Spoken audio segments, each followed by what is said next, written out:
తర్వాత 5వ రోజు ఏంటంటే మరి పరమానంద. ఓకే. సో పరమానంద అని, మరి యోగానంద అని, అలా అంటే అంతటిని యోగానంద అంటే అన్నిటిని కలుపుకుని అన్నిట్లో ఆనందాన్ని, అన్నిట్లో తానే ఉండి ఆనందాన్ని పొందడం అన్నమాట. పరమానంద అంటే అత్యద్భుతమైన ఆనందంతో నేను ఉండగలనా అని ఉండడం అన్నమాట. దేవత అంటే అన్ని మనము సాధించిన తర్వాత ఎప్పుడో నోబెల్ ప్రైజ్ వచ్చి అందరూ క్లాస్ కొడుతుంటే అప్పుడు ఆనందంగా ఉంటామా అంటే ఓకే. కానీ ఇప్పుడు నుంచే ప్రతి క్షణం ఆనందంతో ఉండడం అనేది ఆవిడ దేవి మరి అది ప్రతీకగా చెప్పారు.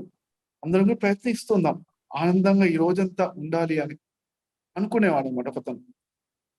అలెగ్జాండర్ ఒకరోజు ఒకతను చూసి అతని ఫేస్ లో ఆనందం చూసి ఇదేంటబ్బా, నేను ప్రపంచాన్ని అంతా జయించాను, నేను ఎక్కువ ఆనందం ఎందుకుంది ఆనందం అని కోపం వచ్చేస్తున్నాం. అతను వచ్చేసి సరే పిలవండి అంటే అతను నేను రానన్నాడు భటుల్ని. అసలు చంపేస్తామన్నా వినట్లేదు, అతను రావట్లేదు. సరే అని అలెగ్జాండర్ వెళ్ళి దగ్గరికి వెళ్ళి చెప్పేసరికి ఏంటంటే మీ సీక్రెట్ అండి అంటే ఏం చెప్పాడు డయోజనీస్ సీక్రెట్?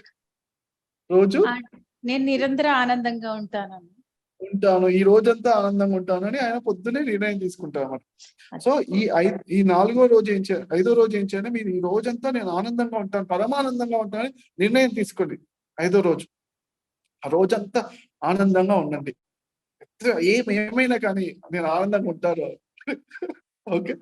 ఒక ఎగ్జాంపుల్ అంటే ఒకతను బయటకు వచ్చాడంట, మంచి డ్రెస్ రెడీ అయ్యి బయటకు వచ్చాడు, కాకి పెట్టేసిందంట, షర్ట్ పైన పడింది. వెంటనే సంతోషం, థ్యాంక్ యూ గాడ్, నువ్వు బట్టల్ని ఎద్దుల్ని ఎగరనివ్వట్లేదు, ఓన్లీ కాకులు చిన్న వాటిని ఎగరిస్తే థ్యాంక్ యూ గాడ్ అంటాడు.